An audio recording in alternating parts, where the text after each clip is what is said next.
देश में corona virus के JN.1 वेरिएंट मिलने का क्रम जारी है और रविवार तक इस वेरिएंट के 63 मामले सामने आ चुके हैं। इसमें सबसे ज्यादा 34 मामले गोवा में पाए गए हैं। वहीं महाराष्ट्र में 9, कर्नाटक में 8, केरल में 6, तमिलनाडु में 4 और तेलंगाना में 2 मामले सामने आए हैं। स्वास्थ्य मंत्रालय ने सोमवार को कहा कि भारत में कोरोना वायरस संक्रमण के 628 नए मामले सामने आए हैं। इससे सक्रिय मामलों की संख्या बढ़कर 4054 हो गई है और केरल में पिछले 24 घंटे की अवधि में एक मरीज की मौत हो गई है। वहीं आपको बता दें, नीति आयोग के सदस्य डॉक्टर VK पाल ने पिछले हफ्ते कहा था कि भारत में वैज्ञानिक कोरोना वायरस के नए वेरिएंट की बारीकी से पड़ताल कर रहे हैं। अधिकारियों ने कहा था कि भले ही कोरोना के मामले बढ़ रहे हैं और देश में JN वेरिएंट का पता चला है, लेकिन फिलहाल चिंता की कोई बात नहीं है।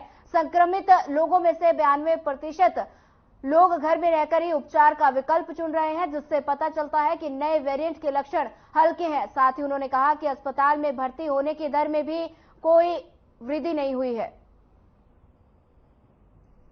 देखिए, रेस्पेक्टेड ब्रिजमोहन साहब, मैं साधना चैनल के माध्यम से देश और प्रदेश की जनता से आग्रह भी करना चाहूंगा और एक संदेश भी देना चाहूंगा कि जो नया वेरिएंट आया है कोरोना का और धीरे धीरे पूरे देश के अंदर इसकी संख्या जो है बढ़ती जा रही है। कोरोना कहीं नहीं गया था, कोरोना ही आसपास था। वो अलग अलग रूप में, अलग अलग वेरिएंट में हमारे सामने आ रहा है। वही सिम्टम्स है, वही गले में खराश होना, वही खांसी होना, वही फीवर होना, सांस फूलना, ये वही जो पहले सिम्टम्स थे वही सेम सिम्टम्स हैं और सेम कंडीशंस हैं। और इसका जो वायरस है वो भी गले के थ्रू ही जो है वो बॉडी के अंदर इंजेक्ट कर रहा है और धीरे हमारे जो लंग्स है उनको प्रभावित करता है और निमोनाइटिस और वही सब चीजें आ रही है। यदि हम सावधानी नहीं बरतेंगे तो ये वायरस बहुत तीव्रता के साथ में फैलेगा और लोगों को जो है इन्फेक्टेड करेगा और जिससे बीमारी फैलने की संभावना बहुत ज्यादा रहेगी।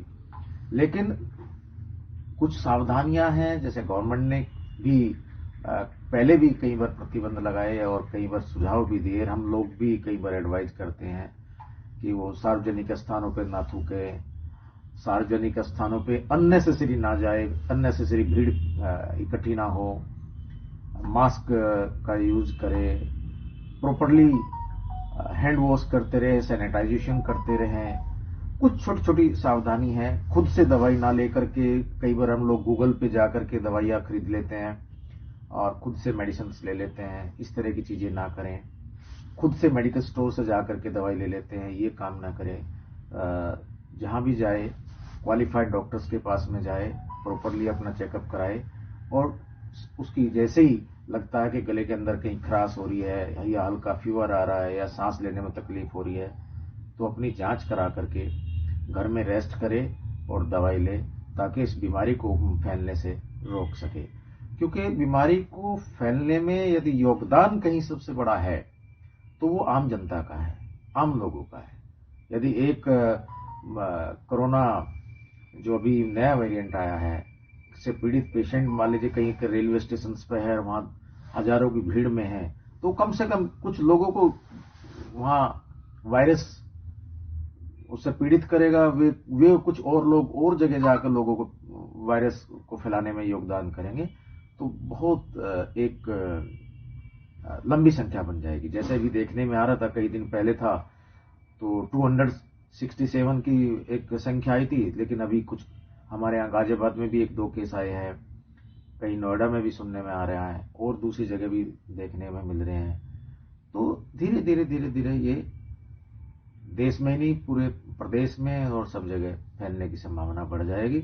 थोड़ी सावधानी बरतने की आवश्यकता है और गुनगुने पानी का सेवन करें, भाप लेते रहें, प्रॉपरली अपना चेकअप कराते रहें, डॉक्टर्स के संपर्क में बने रहें